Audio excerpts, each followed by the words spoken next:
नमस्कार. मराठवाडा नेता यूट्यूब आणि फेसबुकमध्ये आपलं स्वागत आहे.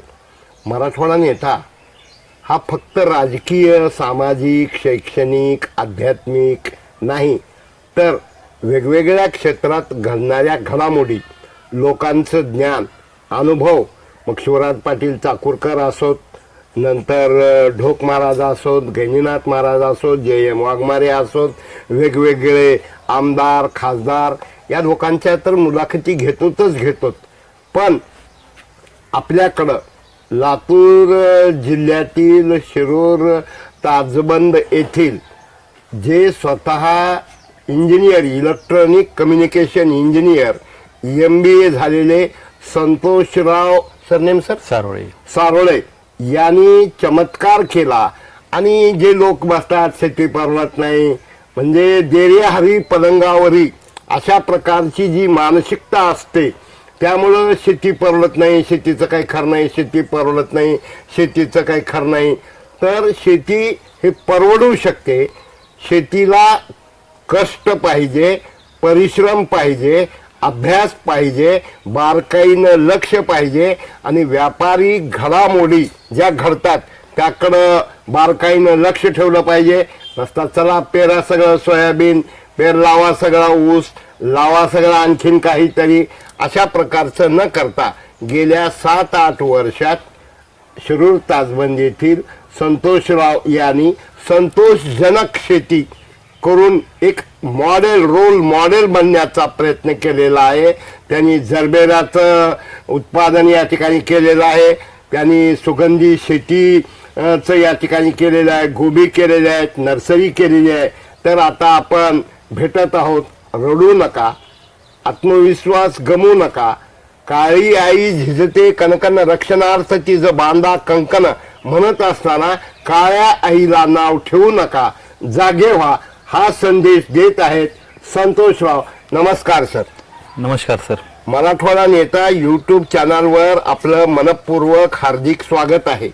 आपण सैनिक स्कूलचे विद्यार्थी, BE कॉम्प्युटर आणि इंजिनियर, MBA, नंतर काही वर्ष MIT मध्ये लेक्चरशिप, काही वर्ष प्राध्यापक, हे सोडून तुम्ही इकडं का आलात आणि काय काय प्रयोग केले आणि आज लोकांना काय सांगू इच्छिता?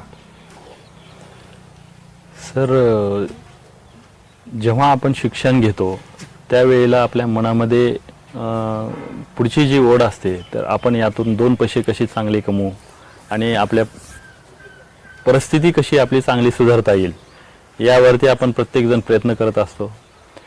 जेव्हा सुरुवातीच्या काळामध्ये मला MIT मध्ये खूप चांगली म्हणजे असे इंटरॅक्शन जो आहे, कारण राहुल कराड सरांनी यांच्याकडे काम करायला मिळाल्यामुळं त्यांच्या माध्यमातून अनेक लोकांना भेटायची संधी मिळाली आणि त्यातून अशी प्रेरणा मिळाली की आपण स्वतःचं काहीतरी करू शकतो आणि पुढे जाऊ शकतो.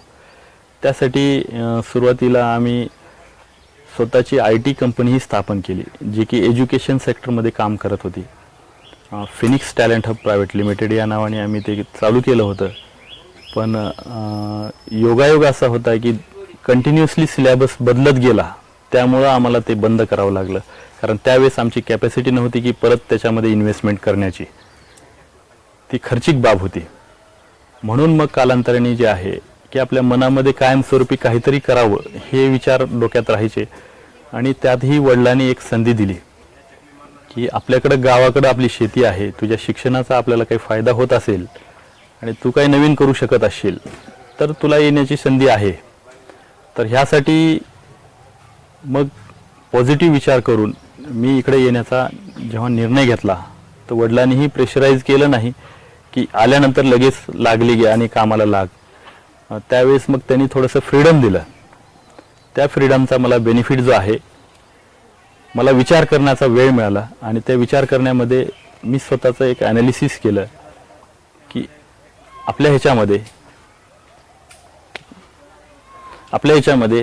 की स्ट्रेंथ, वीकनेस, अपॉर्च्युनिटी आणि थ्रेट्स हे आपल्याला शोधण्याची जी आहे ती संधी मिळाली. त्यामध्ये मला लक्षात आलं की आपली ही ताकद आपली शेती आहे. आणि आपण ग्रामीण भागात पाहतो की आपण पुढं का जाऊ शकत नाही, तर त्या आपल्याकडे लिक्विड कॅशची कमतरता असते. आपल्याकडे जे आहे जमिनीचं व्हॅल्युएशन केलं, हे केलं तर आपण खूप मोठे आहोत, पण त्याची आपल्याला आयडिया नाही किंवा त्याचा आपण विचार करत नाही. मग नवीन करण्यासाठी हे जेव्हा भांडवल लागतं तर आपल्याला बँकेचा सपोर्ट हा आवश्यक असतो, किंवा मग आपण इकडं तिकडं कुणाला विचारणा करतो, पैशाची मागणी करतो, त्यावेळेला आपल्याला ते मिळत नाहीत. ह्याचाच परिणाम असा होतो की आपले जर डॉक्युमेंट व्यवस्थित असतील, कारण जेव्हा शेतीमध्ये नवीन करण्यासाठी सुरुवातीला गुंतवणूक ही आवश्यक असते. हे कुठल्याही व्यवसायाचा किंवा बिझनेसचा हा पायंडा असतो की तुम्ही त्यात गुंतवणूक केल्याशिवाय तुम्हाला रिटर्न मिळणार नाहीत. सुरुवातीला जेव्हा मी डिसिजन घेतलं तर वडिलांना मी समजून सांगितलं की मी जर पारंपरिक शेतीमध्ये मी अडकलो तर मी यापेक्षा वेगळं काय करणार आहे. कारण एखादा समजा तुमच्याकडे जो काम करून तुम्ही हे करताय, हे तर तुम्ही उत्पन्न घेऊ शकणार आहात. मग माझा येण्याचा इथं रोल माझा ते निश्चित होऊ शकणार नाही. मग त्यांनी मला अशी संधी दिली की तुला काय करायचं हे तू ठरव. मग त्यावेळेला मग मी डिसिजन घेतला की आपण ॲग्रिकल्चरमध्ये पॉलीहाऊस हे जे आहे हे करू शकतो, पण त्यावेळेला आपल्याकडं भांडवल नव्हतं. मग त्यासाठी मी बँकेचे प्रयत्न चालू केले आणि त्या माध्यमातून हे प्रयत्न जेव्हा चालू होते त्यावेळेला सोबतच माझ्यासमोर एक प्रश्न होता की आपल्याकडे जे पाणी आहे ते 100% शाश्वत नाही आहे. मार्चपर्यंत आपल्याला पाणी व्यवस्थित असतं, पण त्यानंतर आपली बोर गुचक्यात येईल किंवा विहिरीला पाणी येणार नाही, ही समस्या कायम असायची. कारण मराठवाडा तसा कमी पाण्याचा बेल्ट आहे. मग म्हणून आपण त्याच्या पुढचे डिसिजन जे आहे की सामूहिक शेततळे, म्हणजे जे की योजना महाराष्ट्र शासनाने कृषी विभागामार्फत राबवलेली आहे, त्यामध्ये 100% अनुदान मिळतं. त्या योजनेचा लाभ घ्यायचा ठरवून शेततळे हे आपण डेव्हलप केलं. त्याच वर्षी योगायोग असा झाला की तसं व्हायला नको हवं, एक दुष्काळीजन्य परिस्थिती होती आणि मी त्याचं एक कॅल्क्युलेशन केलं आणि हा विषय माझ्या घरच्या समोर ठेवला की आपल्यासमोर 3 संधी आहेत. पहिला आहे या पाण्याचा आहे त्या पिकामध्ये वापर करा, जे आपल्याकडं त्यावेळेला आमच्याकडे काही ऊस होता आणि दुसरे काही पीक होते, तिथं वापरायचं का दुसरं आपल्याला पपई शेती करून यूज करायचा, किंवा तिसरा पर्याय मी त्यांच्यासमोर ठेवला की हे पाणी आपण विकलो तरी एक 8-10 लाख रुपये आपण सहज कमवू शकतो, जे की अवघ्या 300 रुपये टँकर जागेवर भरून जरी दिले. हे आर्थिक कॅल्क्युलेशन मला त्या सामूहिक शेततळ्याच्या पाण्यात जे स्टोअर केलेलं आहे त्यामधून दिसत होतं. पण वडिलांनी सांगितले की आपण हा पाणी कधी विकलेलं नाही आणि विकायचं नाही आहे. म्हणून मग पपई शेती करून त्या वर्षी आम्हाला जवळपास 21 लाख रुपये अवघ्या 3.5 एकरच्या शेतीमधून आम्हाला तयार झाले. हाच आपल्याला जो आहे खूप एनर्जेटिक बेस आम्हाला मिळाला. तोपर्यंत माझं जो बँकेचं काम जे आहे पूर्ण होत आलेलं होतं, ज्यामध्ये मला 7-8 महिन्याचा जेव्हा कालावधी लागला त्यामध्ये मला डॉक्युमेंटेशन आहेत. कारण ग्रामीण भागामध्ये बऱ्याच प्रॉपर्टी ज्या आहेत घ्यायचं असतं एका ठिकाणी आणि ते नावावर असते तिसऱ्याच्याच, अशा प्रश्न असतात. त्यात येणे नसतात. आपले गावठाणामधले जे प्लॉट असतात ते तुम्ही व्यवस्थित ठेवलेले नसतात, त्याचे कागदपत्र कुणाकडे उपलब्ध नसतात. ह्या गोष्टीची समस्या मला ह्याच्यामध्ये जाणवल्या, ज्या की मी तिथं त्याच्या मागे लागून ते कागदपत्र डॉक्युमेंटेशन प्रॉपर करून ते बँकेचं लोन मी मिळवलं. आणि तसंच मग जेव्हा 1 वर्षानंतर 6 महिने आमचं हे उभा करण्यामध्ये गेलं शेड आणि 6 महिने उत्पन्न येण्यामध्ये गेलं. मग त्यावेळेला आम्ही जेव्हा बँकेमध्ये पहिल्यांदा पैसे भरण्यासाठी गेलो तेव्हा असं लक्षात आलं की आपण जमवलेले जवळपास सगळे पैसे, ते 5 ते 6 लाख रुपये होते, ते पूर्ण व्याजात गेले. मग वडिलांनी जागेवर म्हटले, अरे असं झालं तर आपलं कसं व्हायचं, एवढे तर आपण म्हणजे आपले 2-4 लोकांचं घर भागतंय की. हा त्यांचा सरळ एक प्रश्नचिन्ह समोर करून गेलेला विषय. मग त्यावरती आम्ही मग काम करायला चालू केलो की त्यावेळेस एकच ठरवलं, आपण ज्यासाठी लोन घेतलं आणि जिथून उत्पन्न मिळतंय हे पैसे तिथंच फेडायचे. ते पैसे आपण घरात दुसऱ्या गोष्टीसाठी वापरायचे नाहीत. म्हणून पुढच्या अगदी एक 8 ते 9 महिन्यात म्हणजे टोटल 1.5 वर्षामध्ये आम्ही पूर्ण बँकेचं लोन हे नील करून टाकलं, जे की 30 लाख रुपयाचं होतं. हा आम्हाला खूप मोठा एनर्जेटिक स्रोत आमच्या समोर उभा राहिला. पपईच्या शेतीवर का? पपईच्या नाही, बँकेचं लोन जे घेतलं. आता पपईची शेती घेतलं होतं ही पॉलीहाऊस उभं करण्यासाठी. आता पपईची शेती आम्ही जेव्हा केली ना, त्यात उत्पन्नामधून जे आहे त्यावेळेला आम्ही म्हणजे जे आपल्या घरगुती गरजा ज्या होत्या की आल्यानंतर आम्ही इथं घर बांधलं, इथं आपण मग ह्या गोष्टीमध्ये आम्ही ते पैसे इतर गोष्टीसाठी वापरले गेले. पण ह्याचं उभारण्यासाठी जे आपल्याला भांडवल लागणार होतं ते आपण बँकेच्या माध्यमातून उभं केलं होतं. आणि हे उभं करताना नुसतं 30 लाखामध्ये भागलं नाही तर ते 42 लाख रुपये लागले. म्हणजे 10-12 लाख रुपये इथंही वापरता आले आपल्याला. आणि म्हणजे मी येण्यापूर्वी जस्ट म्हणजे आमचे वडील शेतीच करायचे, ते बाजूला राहिले होते आणि त्यांनी म्हणे मी गावातल्या कुठल्याच घरी जाणार नाही, मला इथंच राहायचंय. म्हणून इथंच आपण घर बांधायचं नियोजन केलं. त्या दृष्टिकोनातून मग हे आपण पुढची प्रगती केली. आणि हे 30 लाखाचं लोन नील करत असताना मग आपण त्याच्यासाठी जे आहे की एक आपण एक 4 पॉईंट आपल्यासाठी स्ट्रॅटेजी केली. त्यामध्ये पहिलं आहे वॉटर सिक्युरिटी. शेती करत असताना पाणी आहे तर शेती आहे. सामुख्य तळ्याचं महत्व मी इन शॉर्टमध्ये असे सांगेन, पूर्वी जेव्हा मोठे मोठे तळे आहेत, धरणं आहेत, त्या वेळेची जी प्रस्थापित लोक होती, समजूतदार लोक होती, त्यांनी त्यांच्या आजूबाजूला ती डेव्हलप केली. त्यांचे पाईपलाईन्स असतील. तुम्ही जर आज समस्या पाहत असाल तर एका ठिकाणाहून दुसऱ्या ठिकाणी पाईपलाईन न्यायला शेतकरी त्यांच्या शेतामध्ये येऊ देत नाहीत, किंवा मग गेले तरी त्यांना आपल्याला काहीतरी खर्च द्यावा लागतो. हे समोर येणारी समस्या आहे, आपल्याला दिसणारी आहे. पण शासनाने ह्या सगळ्या गोष्टीचा विचार करून आज इस्रायल सारखा देश ज्यांच्याकडे एकही नदी नाही तरी ते कशा पद्धतीने शेती करतात, पाणी कसं करतात, ते नियोजन जे आहे आपल्या जमिनीचा किमान 10% तरी आपण क्षेत्र पाणी साठवण्यासाठी जर केला. आता हे पाणी आपण साठवतो कधी की पावसाळ्यामध्ये जे एक्सेस पाणी असतं ते वाहून जात असतं, किंवा विहिरीला पाणी दुसऱ्या जमिनीला लागतं म्हणून आपण उपसून बाहेर टाकतो. तेच पाणी आपण शेततळ्यामध्ये घेतो आणि मार्च एंडपर्यंत त्याचा वापर करत नाही. ते पाणी मार्च एंड नंतर वापर करतो, जेणेकरून की आपली जवळपास माझ्या त्या शेततळ्यावरती 7 ते 8 एकरचं क्षेत्र 3 महिने दिवस 8 तास दररोज जरी भिजवलं तरी मी ड्रीपनी भिजवू शकतो. हा आपला पहिला जो पॉइंट आहे. पाणी आहे तर शेती आहे. दुसरी लागते लाईट. लाईटीसाठी जेव्हा विचार करतो आपण MSCB कडून जे लाईट मिळते, कारण ज्या सीझनमध्ये ही लाईटची आवश्यकता असते जास्त प्रमाणात, सगळेजण त्याचा वापर करतात. नक्कीच शासनावरही बर्डन येणारच आहे. त्यात शासन तरी काय करू शकणार आहे. त्यासाठी मग नंतर शासनाने जे पाऊल उचललेले आहेत, सौर कृषी पंप योजना, मग आपण ते घ्यायचा प्रयत्न केला आणि तेही आपल्या इथं घेतलेलं आहे. ज्याचा बेनिफिट मला आज असं आहे की जेव्हा मी फुल शेती करत असतो तेव्हा उन्हाळ्याची तीव्रता जेव्हा असते, आतमध्ये फॉगर वापरणं जरुरी असतं, जे की दर 1 तासाला असतं. मग लाईटची तर शाश्वती नसते. आपलं लोड शेडिंग टाइम कधी असेल, सिंगल फेज होईल वगैरे, मग त्या पिरियडला मग आपण हे ह्या सौर कृषी पंपाच्या माध्यमातून 8 तास आपल्याला लाईट मिळते. तोही बेनिफिट मला मिळत गेला.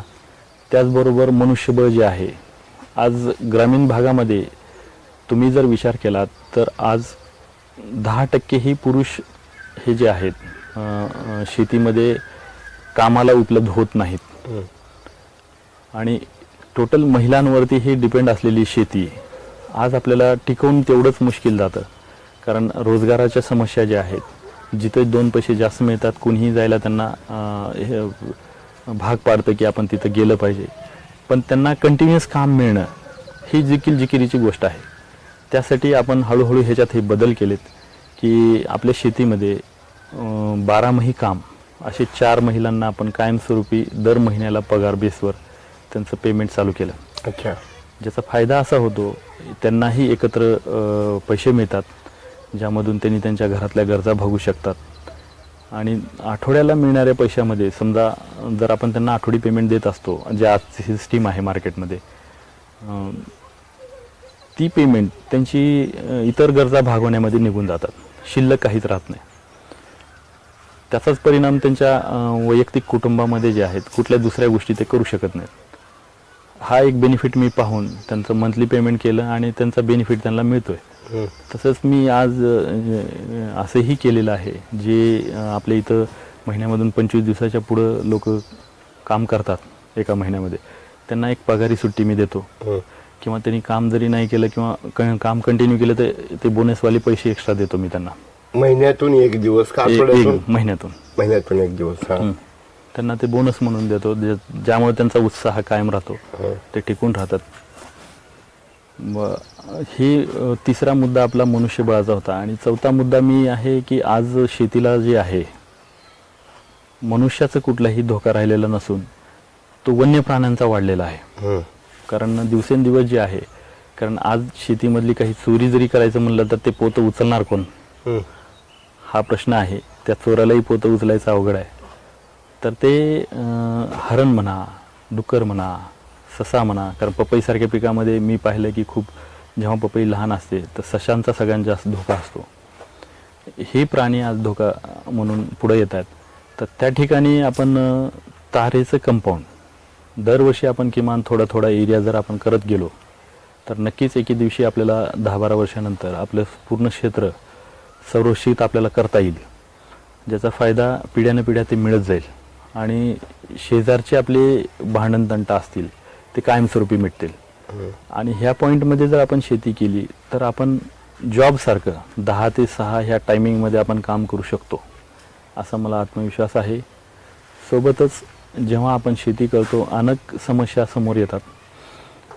आता मी हे शेडनेट पॉलीहाऊस जेव्हाचा बेनिफिट घेतो त्याच वेळेला मग ओपन ह्याच्यामध्ये काय करायचं, मग मी उत्पन्न वाढवण्यासाठी जेव्हा मी विचार करत होतो तर मला सुगंधी आणि औषधी वनस्पती यामध्ये संधी मला दिसत होती.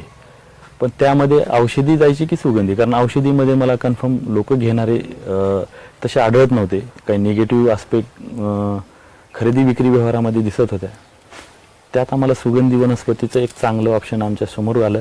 ते जेरेनियम नावाचं जे सुगंधी वनस्पती गवतीय वर्गीय पीक आहे, ज्यामधून आपण प्रक्रिया करून रॉ डिस्टिलेशन ऑइल स्वतः एक्स्ट्रॅक्ट करायचं असतं आणि ती कंपनी परत विकत घेत असते.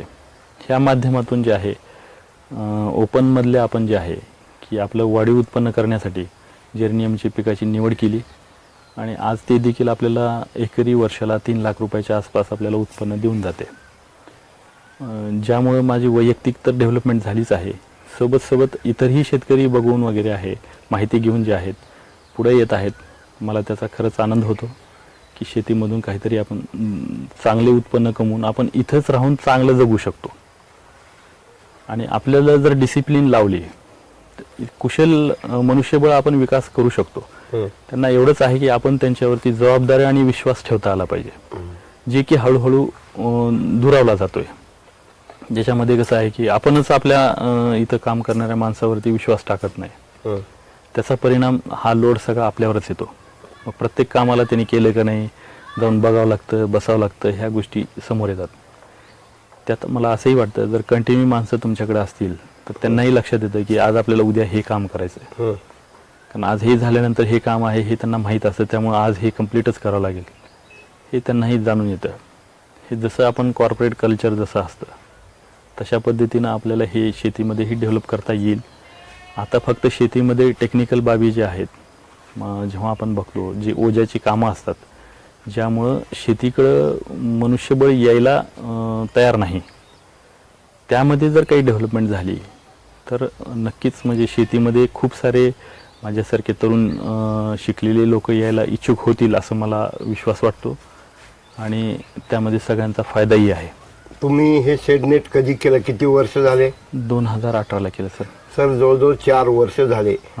बऱ्याच ठिकाणी शेडनेट वाऱ्यानं वादळानं पावसानं पडतात, तसे काही प्रॉब्लेम आला होता का? असं कधी समस्या आम्हाला जाणवली नाही, कारण ज्यावेळेस आपण केलो त्यावेळेसच आपण थोडंसं फाउंडेशन जे आहे आपण थोडं लक्ष देऊन केलं असल्यामुळं तो कधी मला अनुभव आला नाही. आता हे जरबेराचं उत्पन्न किती दिवसात सुरू होतं? जरबेरा साधारणतः 100 दिवसानंतर फुलाचं आपलं उत्पादन घेऊ शकतो. अच्छा. आणि त्यानंतर सुरुवातीच्या पिरियडमध्ये थोडेसे कमी फुलं निघतात, नंतर हळूहळू हे प्रमाण वाढत. त्याला खत किंवा जंतुनाशक काही मारावे लागतात का? आज शेती हे असा व्यवसाय आहे सध्या, त्याशिवाय तर आपण काहीच करू शकत नाही असं झालंय. कारण जरी हे संरक्षित जरी असलं तेवढंच संरक्षित बुरशीला पण आहे आणि कीटकाला पण तेवढंच सुरक्षित आहे, त्यामुळे ते तिथे येणारच आहेत. त्यामुळे त्यांना नाश करायचा असेल तर हे वापरावंच लागणार आपल्याला. अच्छा. त्याचबरोबर आपणाला या संदर्भात कृषी खात्याचे काही अधिकारी मार्गदर्शन सबसिड्या वगैरे काही फायदा घेता आला का? सर नक्कीच हे कृषी विभागाशिवाय मी तर पुढे जाऊ शकलो नसतो. कारण त्याचं मेन कारण असं आहे, सुरुवातीला काही समजा अडचणी येत असतात, पण समजा आपली जर इच्छा असेल तर तुम्ही एखाद्या व्यक्तीकडे जर 2-4 वेळेस भेटायला गेलात, आपली ती जिज्ञासा पाहून ते स्वतःहून पुढे येतात आणि आपल्याला मदत करतात. असा अनुभव मी पाहिलाय आणि करणाऱ्याच्या मागे ते ठामपणे उभे असतात. जे डुप्लिकेटसाठी कोणी येत असेल, जस्ट अनुदानासाठी असं जर, ते लोक त्यांना बरोबर हेरतात.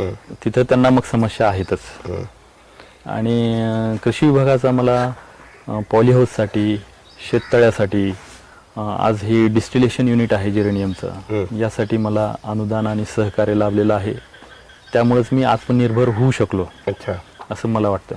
आता चिंते म्हणून आहेत, तुम्ही ओळखत असताल की शेतीमध्ये वेगवेगळे प्रयोग ते करतात. तर त्यांनी कंपनी पण काढलेली आहे, फार्मर बोर्ड. Farmer company.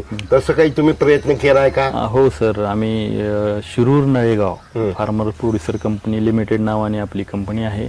आणि हे जे डिस्टिलेशन युनिट आहे जेरेनियमचं, आपण त्याच्या अंतर्गतच चालवत आहोत. अच्छा, आपल्याला गव्हर्नमेंट शासन दरबारी अधिकाऱ्याकडनं काही आडकाठी वगैरे काही, किंवा बँकिंगचं आपल्याला कॉपरेशन कशा प्रकारे आहे? सर शासकीय विभागाचं म्हणलं तर काही ठिकाणी तशी काही लोक असतातच, पण ॲट द सेम टाइम जे आहेत, असाही अनुभव आम्ही घेतो की जेव्हा आम्ही त्यांच्या सिनियर्सला असतील किंवा त्यांच्या आजूबाजूला जे कोणी असतील त्यांना जेव्हा भेटून आमच्या समस्या सांगतो, नक्कीच नंतर हळूहळू तेही लोक सपोर्ट करायला लागतात. अच्छा, बँकेमध्ये जर म्हटलं तर नक्कीच बँकेला नियम आणि अटी आहेत. शेतीसाठी त्या इतक्या स्मूथ नाहीयेत जेवढ्या बाकीच्या लोकांसाठी असतील. उद्योगासाठी आहेत त्या. तो अनुभव आम्हाला पावलोपावले येतो.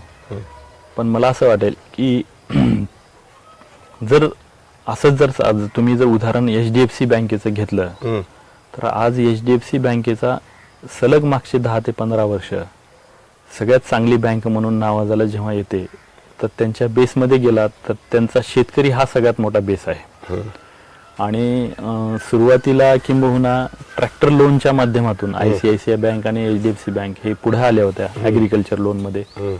तर ते आज शेतकऱ्यांना HDFC बँकेचा तर अनुभव असा दिसतो की खूप मोठा हात पुढे करून ते येत असतात. अच्छा, आणि थोडंसं त्यांना प्रोसेसिंग आणि याच्याबद्दलची थोडी माहिती देणं गरजेचं आहे, जी की मला वाटतं की शासकीय लेवलला जर समजा त्यांना ह्याचं महत्त्व जर सांगितलं की आपल्या देशाचं म्हणा किंवा ग्रामीण भागाचा विकास जो आहे जर करायचा असेल, तर बँकिंग सेक्टरनं पुढे येऊन ह्या गोष्टी समजून घेणं गरजेचं आहे की ग्रामीण भागामधल्या ज्या समस्या आहेत, जसं मी तुम्हाला यापूर्वी सांगितलं की जसं NA नसतो, ह्या लाईट कनेक्शन्स नसतात, 24 तास लाईट मिळत नसते, ह्या समस्याला जे आहेत तर त्या परिस्थितीला शेतकरी हा ठामपणे पर्यायी व्यवस्था तयार करून तो निर्माण करत असतो.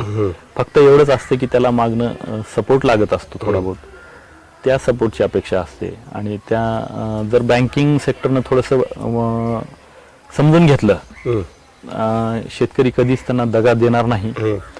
आणि हे उदाहरण तुम्ही बँकेत कुठे जरी गेलात तर त्यांच्या बाकीच्या गोष्टीमधून तुम्हाला लक्षात येईल.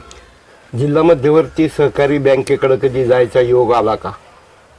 सर योग तर त्यांच्यासोबत आला. आणि त्यात मला एकच लक्षात आलं, आज जिल्हा बँकेकडे जेव्हा जातो आपण, तिथं किंबहुना पीक कर्ज सोडून दुसरं काही शेतकऱ्याला मिळत नाही. पीक कर्ज आणि ऊस कर्ज ते शेवटी पिकामध्येच आलं. ऊस कर्ज ही पिकामध्येच आलं. जरबेराला वगैरे देत नाहीत, कुठल्याही दुसऱ्या पिकाला ते मिळत नाही. मला असं वाटतं की जिल्हा बँकेनी वगैरे जे आहेत त्यांच्या पॉलिसीमध्ये जेव्हा ते मोठ्या मोठ्या कारखान्याला जर इतकं कर्ज वगैरे देऊ शकतात, तर प्रोसेसिंग युनिटला ग्रामीण भागामध्ये त्यांनी द्यायला हरकत नाही आणि त्यांनी द्यावं. आणि नक्कीच ते चांगले रिटर्न्स त्याच्यामधून त्यांना मिळू शकतील. आपल्याला एकूण किती एकर जमीन आहे? माझ्याकडे 25 एकरची शेती आहे. त्यामध्ये आपलं नेट शेड किती एकरवर आहे? 31 गुंठ्याचं आहे. 31 गुंठ्याचं पॉली हाऊस. बाकी शेतामध्ये काय काय आहे? सर आता बाकी शेतीमध्ये जे आहे माझ्याकडे जेरेनियम हे जे आहे सुगंधी वनस्पती, शेती, हा, हा. ते एक 10 एकर पर्यंत गेलेलं आहे क्षेत्र. 9 ते 10 एकर क्षेत्र ते आहे. ऊसाचं क्षेत्र 5-7 एकर आहे. आणि तसंच माझ्याकडे सोयाबीनचं क्षेत्र हळूहळू माझ्याकडे कमी झालेलं आहे. 1 ते 2 एकर किंबहुना राहिलं आहे.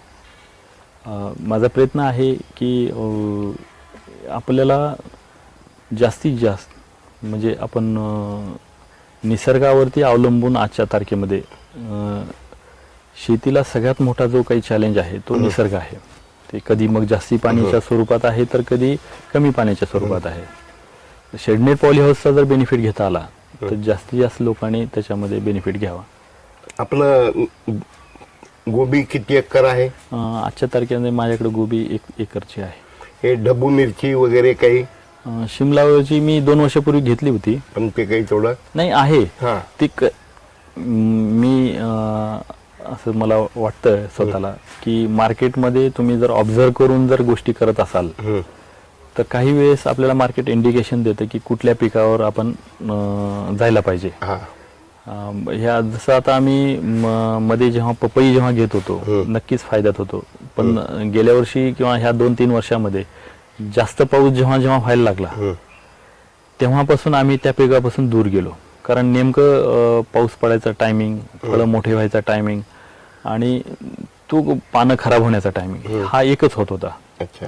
त्यामुळे आम्ही त्याच्यापासून दूर गेलो. तसं आपण वेळेनुसार आणि परिस्थितीनुसार बदलत राहिलं पाहिजे. बाजारपेठेचा अहवाल आढावा बघून आपण काय बदलत घ्यायचं हे ठरवलं पाहिजे. बदलत राहिलं राहिलं पाहिजे आणि एकाच पिकाच्या मागे पळालं नाही पाहिजे. अच्छा.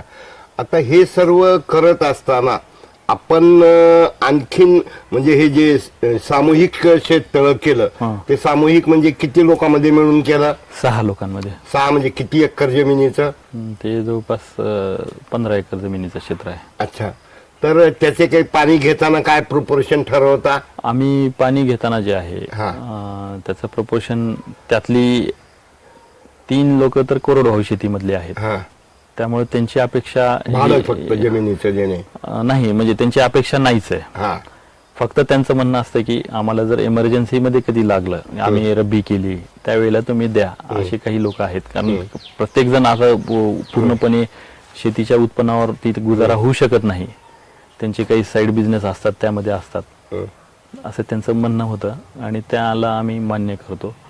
आणि जे बाकीचे 2-3 आहेत त्यांना आम्ही जे आहेत की त्यांनी जे पीक लागवड केली आपण त्याच्या वर्षी त्या वर्षी आपण त्या पद्धतीने प्लॅनिंग करतो. आणि हरण, ससे, रानडुक्कर आणि याच बरोबर यावर्षी गोगलगाईचा मोठ्या प्रमाणात. तर आपल्या शेतीला गोगलगाईचा काही फटका? सर यावर्षी हे सगळीकडे चर्चेला विषय आहे. पण आमच्याकडे गेल्या वर्षीपासून भयंकर गोगलगाईचा त्रास पपई पिकाला भेटलेला होता. जे की फुल अवस्थेमध्ये असताना रात्रीतून गोगलगाई वर जाऊन त्याला फस्त करून टाकत. म्हणजे त्या झाडाला म्हणजे आपण बोळकं झाड जे म्हणतो ते करून टाकत होत. फळच लागत. त्याला काय मार्ग, गोगलगाईवर मार्ग काहीतरी मध्ये कृषी अधिकाऱ्यांनी काही सांगितलंय वाटतं ना सर? हो, त्यांनी कृषी अधिकाऱ्यांनी वेगवेगळ्या हे सूचना दिलेल्या आहेत. PI कंपनीचे काही औषधे आहेत ते त्यांनी वापरायला सजेशन दिलेले आहेत. अच्छा. आता आपण जरबेरा शेतीमध्ये ह्याचं मार्केटिंग, रेट, पॅकिंग आणि ट्रान्सपोर्टेशन कसं करता आणि रेट स्टेबल मिळतात का? सर जरबेरा हे फुल जर पाहिलं तर याला कुठला वास नाही, गंध नाही. तो फक्त शोचा फुल म्हणलं तरी चालेल. आणि हे आज तुम्ही जर बुके असतील, लग्न समारोह असतील यामध्ये हे वापरलं जातंय. त्यावरूनच आपल्याला मार्केट हे कुठं मिळेल हे आपण एक अंदाज मांडू शकतो. कारण आणि हे एकाच कलरचं न घेता आपण 4 ते 5 कलरचे यासाठी घेतो कारण ते कॉम्बिनेशन मध्ये त्यांना गरज असते. आणि त्यानुसार जे आहे आपण हे फूल जे आहेत जवळपास आपल्या 20-22 गुंठे क्षेत्रावरती आम्हाला 17 ते 18 हजार रोपं लागलेली आहेत. त्यामधून जी फुलं काढतो आपण, फुलं काढल्यानंतर फुलं तशीच जर ठेवलं तर ती खराब होतात. मग त्यासाठी आपण त्यांना काढल्यानंतर इमिडिएटली पाण्यामध्ये ठेवतो पाण्यामध्ये ठेवून त्याची पॅकिंग करताना त्याला आपण पन्नी म्हणतो आमच्या ह्याच्यामध्ये, एक प्लास्टिक बॅग जी असते जी की फुलांना टाईट ठेवते, ते तेल लावतो आणि एकमेकाचं फुलांचं घर्षण न होता ते खराब होऊ देत नाही, त्यासाठी ते लावणं आवश्यक असतं. मग हे जेव्हा आपण पॅक करतो तेव्हा आपण एक बॉक्स बनवतो जो की साधारणतः 40 ते 50 बंडलचा बनतो. तो गुच्छ जो असतो तो आमचा 10 फुलांचा एक गुच्छ असतो. असे 40 ते 50 आम्ही बंडल एका बॉक्समध्ये भरत असतो, जे 400 ते 500 फुलांचा असतो. आणि हेच मग आपण फुलं जी आहेत मार्केट, जसे की आपल्याकडं पुणे आहे, मुंबई आहे, हैदराबाद आहे आणि आम्हाला इथं जवळ थोडंसं नांदेड मार्केट आहे, ह्या मार्केटला आपण हे फुलं सिच्युएशननुसार, म्हणजे आता उदाहरणार्थ गणपती पिरियडमध्ये जे पुणे आणि मुंबई पैसे देऊ शकतं ते कुठलंच मार्केट नाही देऊ शकत. अच्छा, हे परिस्थिती आपल्याला लक्षात घेतली पाहिजे. तसेच सीजनल आपले लग्न सराई वगैरे जे असते ते सगळीकडे जवळपास 1-2 रुपये कमी जास्ती पैसे भाव सेमच मिळतो, त्यामध्ये काही दुमत नाही. आपल्याही ग्रामीण भागामध्ये आमच्या जवळचं लोकलचं अहमदपूर आहे, उदगीर आहे, लातूर आहे, हे इथं देखील जे गुच्छ बनवणारे लोक आहेत फुलांचे, ते लोक आपल्याकडून फोनवरती मागणी करून घेतात, मागून घेतात आणि त्या परिस्थितीनुसार आपल्याला ते पैसे देत असतात. सोबतच आपण हे मार्केटला फुल पाठवण्यासाठी, कारण ह्यांची क्वांटिटी आणि साईज कमी असते, ते आपल्याला परवडलंही पाहिजे स्वतंत्र वाहन आपण घेऊन पाठवण्यासाठी. मग त्यासाठी आपण ST पार्सल सुविधा असेल किंवा ट्रॅव्हल्स असतील, ह्यांचा आपण वापर करतो, ज्यामुळं आपला खर्च परवडतो. अच्छा, आर्थिक दृष्टिकोनातून आपल्याला तो खर्च परवडायला. जरबेराची शेती करणारे आपल्या गावाच्या आसपास 150 किलोमीटर मध्ये किती शेतकरी आहेत? सर 2 शेतकरी आहेत सर. मी एक आणि आणखी एक जण आहेत. रुई म्हणून गाव आहे इथं, तिथे एक शेतकरी आहेत. अच्छा, त्यांचं कसं किती वर्षापासून आहे? त्यांचं हे पहिलंच वर्ष आहे. अच्छा, आणि माझं हे सेकंड टर्म आहे. कारण मला पहिलं पीक घेतल्यानंतर लॉकडाऊनला समोरे जावं लागलं होतं. लॉकडाऊन मध्ये मला ते काढावं लागलं, कारण त्याला मागणी शून्य होती. म्हणजे जरबेराला मागणी कारण मार्केटच बंद असल्यामुळे त्या काळात आपण त्या काळामध्ये मी इथं नर्सरीचं सुरुवात केली. नर्सरीमध्ये कोणते कोणते रोपं घेतले? भाजीपाला रोपं सगळीच आपण तयार करत होतो. अच्छा, आणि ते विक्री केली. अच्छा, आणि त्याचाच भाग म्हणून जे आहे आज आपल्याकडे केशर आंबा जे आहे, आजही त्यासाठी मी 10 गुंठ्याचं क्षेत्र झाडासाठी मी संरक्षित केलेलं आहे, ज्याच्यामध्ये मी झाडाचीच रोपं मी बनवतो, वेगवेगळ्या वृक्षांचे रोपं. अच्छा, तर नर्सरीमध्ये आपण गव्हर्नमेंट मान्यता प्राप्त वगैरे काही केलंय का? कसं? नाही सर, आणखी आपण त्याच्यामध्ये नव्हतो. कारण आज जर पाहिलं आपण, त्यासाठी काही एक प्रक्रिया असते, ते प्रक्रिया आपल्याकडे आणखी त्या गोष्टी उपलब्ध नाहीत, त्यामुळे गव्हर्नमेंट मान्यतेकडे आणखी आपण गेलेलो नाही, नर्सरीसाठी गेलेलो नाही. अच्छा, तर येणाऱ्या काळामध्ये आपण आणखीन या ठिकाणी काय काय प्रयोग करू इच्छिता किंवा उज्ज्वल भवितव्य वाटतं? सर, मला वाटतं की याच्या पुढे मला जे आहे की येणाऱ्या काळामध्ये बऱ्याच गोष्टी आपण शेतीमध्ये करण्यासारख्या आहेत. तुम्ही सह्याद्री फार्मर प्रोड्युसर नाशिक ह्यांचं उदाहरण जर समोर घेतलं तर तुम्हाला लक्षात येईल की त्यांनी घरपोच भाजीपाला चालू केला. आज आपण समजा ह्या पॉली हाऊसमध्ये आणि एखादं शेडनेट आणखी जर केलं तर त्या माध्यमातून माझं एक स्वप्न आहे की 200 लोकांना तरी कमीत कमी आपण घरपोच भाजीपाला आपल्याला देता आला तर ते खूप मोठं माझ्यासाठी समाधान असेल. आपण अभ्यास केलाय? हो, केलेला आहे. जाऊन आलात कधी? नाही, प्रत्यक्षात कधी गेलो नाही, पण त्यांच्याबद्दल ऐकून आणि त्यांचे व्हिडिओ पाहिलेले आहेत आपण. आणि त्याहीपेक्षा कारण आपलंही स्वतःचं मॅनेजमेंटचं एज्युकेशन असल्यामुळं, कारण समजा आपण वरवर जरी ढोबळ गणित लावलं, 1 एकरचं जर पॉली हाऊस असेल, त्यामध्ये तुम्ही 10 प्रकारच्या जर भाज्या 4-4 गुंठे क्षेत्रावरती केल्या, किंवा त्याचा आणखी थोडासा सखोल अभ्यास पण करावा लागेल. कारण काही पिकं जे आहेत जास्त दिवस उत्पन्न देतात, काही पिकं शॉर्ट असतात, काही पिकं वन टाइम असतात, एकदा काढले की परत त्याचं होत नाही. आणि ह्याला सपोर्टिव्ह दुसरी 2-3 एकरची जमीन जर असेल तर त्या ठिकाणी त्या त्या सीझनला जे ओपनमध्ये येतं ते ओपनमध्ये घ्यायला पाहिजे आणि जे बाहेर येऊ शकत नाही ते आतमध्ये घेतलं पाहिजे. अच्छा. हे नियोजन जर केलो तर मला असं वाटतं की 200 लोकांना जर आपण दर महिन्याला 300 ते 400 रुपयाचं जर आपण त्यांच्या लागणारा जे काही भाजीपाला आहे जर त्यांना आपण पोहोचू शकलो. भाजीपाल्यामध्ये काय काय येईल सर? सर त्यामध्ये आम्ही अभ्यास केल्या पद्धतीतून त्यामध्ये पालेभाज्या, फळभाज्या ह्याचा जो कॉम्बिनेशन आहे आणि मिरची आहे, कोथिंबीर आहे, हे काही दुसरे जे आयटम आहेत सपोर्टिव्ह, ह्या सगळ्या गोष्टींचा त्याच्यामध्ये आपण जे की आपण घरामध्ये खातो त्यावरती विचार करून आपण ते केला पाहिजे. बरं, आपल्या इकडं हळद उत्पादन वाढू शकते का? आता आपल्याकडे बरेच जण ते ड्रॅगन घेत आहेत. Dragon fruit. तर तुमचं काय मत आहे की ड्रॅगन फ्रूट बद्दल वगैरे? सर ड्रॅगन फ्रूट हे फायदेशीर आज जरी वाटत असलं तरी मी काही ठिकाणी जेव्हा व्हिजिट केलो तर त्या शेतकऱ्यांच्या म्हणणं असं होतं की सगळीच फळं ऍट अ टाइम येतात, त्याचा तो टायमिंगच आहे, तो बदलता येत नाही, त्यामुळे भाव कमी होतात. आणि बरेच जणाला असं वाटतं की ड्रॅगन फ्रूटला मेंटेनन्स नाहीये, पण तसं नाहीये. काही शेतकऱ्यांचं जेव्हा व्हिजिट केलो त्यावेळेस त्यांचं म्हणणं असं आलं की यावरती पण बरेच रोग येत असतात, तुम्हाला त्याची जाणकारी असायला पाहिजे आणि वेळोवेळी त्याची ती काळजी घेतली पाहिजे. ऊस शेतीला पर्याय म्हणून आपण काय काय करावं शेतकऱ्यांनी असं वाटतं? उत्पन्न, कारण नगदी पिकं लोकांना पाहिजेत. सर मी पर्याय म्हणून म्हणणार नाही, पण एवढंच आहे, ज्या तुम्ही स्वतः प्रोसेस करू शकाल अशी जर पिकं घेऊन तुम्ही प्रोसेस केली तर तुमचं उत्पन्न नक्कीच वाढेल. इवन ऊसापासून जे आज गुराळ चालतात त्या लोकांचंही तुम्ही जर उत्पन्न पाहिलं असेल तर इतर शेतकऱ्यांपेक्षा जास्तच आहे. म्हणजे थोडक्यात शेतकऱ्यांनी प्रोसेसिंग कडे यावं हे असं माझं मत आहे. आता मला पुढच्या येणाऱ्या काळामध्ये अपॉर्च्युनिटी म्हणून जेव्हा पाहतो तर केंद्र शासनाने जी त्यांची ॲग्रिकल्चर स्ट्रॅटेजी आहे, अन्नदाता न होता ऊर्जादात्याकडे वळावं हे जे धोरण ठेवलेलं आहे, नक्कीच मला एक पॉझिटिव्ह दृष्टिकोन दिसतो.